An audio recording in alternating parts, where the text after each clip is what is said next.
Hi friends. मैं आज आपके साथ एक ट्रेड शेयर करूंगा जो कि ऑप्शंस की ट्रेड है। और मुझे ऐसा लगता है कि इसमें एक बहुत अच्छी अपॉर्चुनिटी मिल सकती है हमें। ये जो ट्रेड है वो पुट साइड की ट्रेड है। और मैं आपको एक्सप्लेन करूंगा कि मैं क्यों पुट साइड की ट्रेड आपको बताने जा रहा हूँ। ये एक छोटा शॉर्ट वीडियो रहेगा। मैं इसमें ज़्यादा एनालिसिस तो नहीं करूंगा, बट सिंपल एक प्राइस एक्शन है, उसके बेसिस पे मुझे ऐसा लगता है कि ये एक अपॉर्चुनिटी आने वाली है। स्टॉक है टीसीएस। ये आईटी सेक्टर का स्टॉक है और इसमें क्या अपॉर्चुनिटी आएगी ये मैं अब बता देता हूँ। सबसे पहले ये वीकली टाइम फ्रेम का चार्ट है और दो लाइंस मैंने मार्क करके रखी हुई हैं। एक है सपोर्ट जो नीचे आप देख रहे हो और एक है रेजिस्टेंस। और काफी लंबे समय से अगर आप देखोगे तो प्राइस इस चैनल पैटर्न को अच्छे से रिस्पेक्ट करते हुए आ रही है।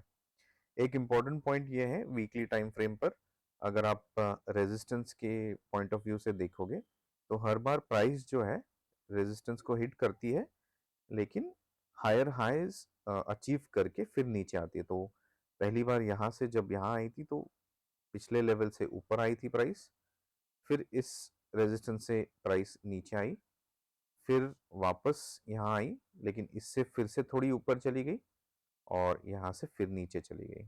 ओके, तो ये एक क्लियर चैनल पैटर्न है जो टिपिकल प्राइस एक्शन का बिहेवियर होता है। उस तरीके से टीसीएस धीरे धीरे करके ऊपर की तरफ मूव हो रहा है।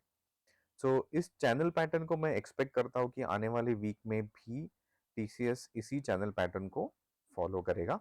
ठीक है, और आप देख सकते हैं कि करंट प्राइस जो है बेसिकली 3626, जो यहाँ पे इसकी क्लोजिंग हुई है, वो बिल्कुल हमारे रेजिस्टेंस पॉइंट के पास में है। अब चांसेस हाई है कि प्राइस थोड़ी ऊपर चली जाए, फिर से हमारे रेजिस्टेंस को टच करे और यहाँ से फिर से नीचे की तरफ मूव हो। ठीक है, यही रीजन है कि मैं पुट साइड का ट्रेड मैं सोच रहा हूँ। ये एक हाई पोटेंशियल ट्रेड है और मुझे ऐसा लग रहा है कि प्राइस हमारे लेवल पर जब आएगी तो थोड़ी देर के लिए तो डेफिनेटली करेक्ट होगी। ये मार्किंग्स को मैं हटा देता हूँ और मैं अभी आपको डेली के टाइम फ्रेम पर लेकर जाता हूँ। ये डेली का टाइम फ्रेम है। ये देखिए क्लियरली आपको दिखेगा यहाँ पे कैसे चैनल पैटर्न बन रहा है। बट एक और चीज इंपॉर्टेंट जो है, ये हमारा करंट प्राइस जो चल रहा है, यहाँ से अगर प्राइस ऊपर चली गई तो यहाँ पे दो चीजें हैं। इस लेवल पर हमारा पॉइंट ऑफ रेजिस्टेंस है जो हमने मार्किंग करके रखी है ब्लू लाइन में। एक पॉइंट ये है, और अगर आप देखोगे तो इसी लाइन के आसपास यहाँ पे एक सप्लाई जोन है डेली के टाइम फ्रेम पर। इस सप्लाई जोन को मैं आपको दिखा देता हूँ। ये वो सप्लाई जोन है, ये देखिए। ठीक है, तो यहाँ पे एक प्रॉपर कैंडल है, लेगिन है, यहाँ पे तीन बेस कैंडल्स है और लेग आउट है। ये थोड़ा अच्छा जोन मैं इसलिए मानता हूँ क्योंकि यहाँ से एक गैप डाउन मूव आया था, फिर वहां से प्राइस बिल्कुल एकदम नीचे की तरफ चली गई थी। ठीक है, सो इसमें इंपॉर्टेंट पॉइंट्स कंसिडर करने जैसे दो है। जैसे मैंने कहा, हमारा प्राइस अगर ऊपर चली गई तो ये एक पॉइंट ऑफ रेजिस्टेंस डेफिनेटली है जो प्राइस को रोकेगा, और यहीं पे हमारी एक डेली की सप्लाई जोन भी है। तो ये पॉइंट्स कोइंसाइड कर रहे हैं और इसीलिए मैं इस लेवल को थोड़ा स्ट्रांग मानता हूँ। मुझे ऐसा लगता है कि प्राइस अगर यहाँ तक चली गई तो एक बार के लिए तो डेफिनेटली करेक्ट होगी। अब करेक्ट अगर होगी तो कहाँ पे एंट्री लेनी चाहिए, कहाँ पे आप सोच सकते हो एंट्री की, और कहाँ पे आप अपने स्टॉप लॉस रखना चाहिए, ये भी मैं आपको दिखा देता हूँ। मैंने ऑलरेडी इसमें एक कुछ मार्किंग करके रखी हुई है। ये देखिए, ये 3716 तक जब प्राइस आएगी तो वहाँ पे आप एंट्री ले सकते हैं। और इसका स्टॉप लॉस जो है अराउंड 3753 स्टॉक प्राइस के, अगर यहाँ आसपास आएगा या उसके थोड़ा ऊपर जाएगा तो आप एग्जिट कर सकते हो। तो लगभग एक 40 पॉइंट का गैप है एंट्री और स्टॉप लॉस के बीच में। और अगर आपको आप बाइंग करते हो तो डेफिनेटली आपने इन द मनी कॉल लेनी चाहिए, और अगर आप सेल करते हो तो आउट द मनी लीजिए। और टीसीएस में राउंड ऑफ स्ट्राइक प्राइसेस होती है, तो मेरे ख्याल से आप 3750 की स्ट्राइक प्राइस ले सकते हो।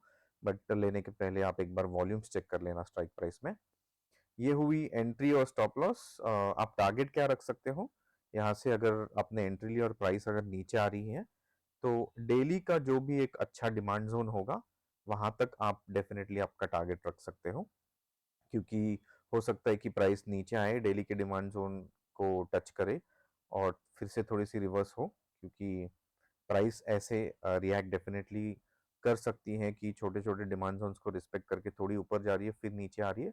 बट एक बार के लिए from the safety point of view आप थोड़ा सा कम रिस्क लेना चाहोगे तो आप डेली का कोई भी जो डिमांड जोन होगा वो आप डेफिनेटली टारगेट रख सकते हो। तो ये कमिंग वीक का ट्रेड लग रहा है मुझे, क्योंकि एंट्री लेने की बिल्कुल भी जल्दबाजी मत करिएगा। Let the price come in our zone, इस प्राइस को ऊपर जाने दीजिए। 3716 इवन अगर 3720 3730 के आसपास भी अगर और ऊपर चली गई तो और अच्छी बात है, क्योंकि हमारा फिर स्टॉप लॉस और एंट्री के प्राइस की रेंज कम होगी। तो अकॉर्डिंगली आप एंट्री लीजिए। मेरे पॉइंट ऑफ व्यू से ये डेफिनेटली एक अच्छा ट्रेड हो सकता है टीसीएस में। एक और इसका रीज़न है जो मैं अभी आपको बता देता हूँ। निफ्टी आईटी सेक्टर की अगर आप बात करोगे तो निफ्टी आईटी अब उस पॉइंट पर है जहाँ पे उसको गैप कवर करना है। सो ये देखिए, ये गैप है, इस वीकली की टाइम फ्रेम की चार्ट है ये कैंडल और ये कैंडल के बीच की गैप है। निफ्टी आईटी लास्ट जो क्लोज हुई है वो ये पॉइंट पर है 3392। सेक्टर भी आप अगर देखोगे तो बिल्कुल रेंज में चल रहा है, रेजिस्टेंस और सपोर्ट में चल रहा है। और अगर प्राइस यहाँ से ऊपर चली गई तो सेम एग्जैक्टली टीसीएस के जैसे ही प्राइस एक्शन बनने वाला है इसका। यहाँ पे पॉइंट ऑफ रेजिस्टेंस है, ठीक है, और साइमल्टेनियसली इसको गैप भी फिल करना है। और जो लोग रेगुलरली ट्रेड करते हैं उन्हें ये डेफिनेटली मालूम होगा कि गैप्स इतने इजीली फिल होते नहीं हैं। तो ये भी एक पॉइंट है कि प्राइस को यहाँ पे सेक्टर यहाँ पे रुक सकता है और यहाँ से थोड़ा करेक्ट होके नीचे आ सकता है। तो ये मेरे रीजंस है इस ट्रेड को लेने के। आप अपने हिसाब से इसकी एंट्री एग्जिट प्लान करिएगा। मैं एजुकेशन पर्पस के लिए ये बता रहा हूँ कि अगले कुछ दिनों में ये अपॉर्चुनिटी आ सकती है, और अगर आपको लेनी है इस पे एंट्री तो आप अपने एडवाइजर से बात कीजिए और अकॉर्डिंगली अपना ट्रेड प्लान कीजिए। Thank you.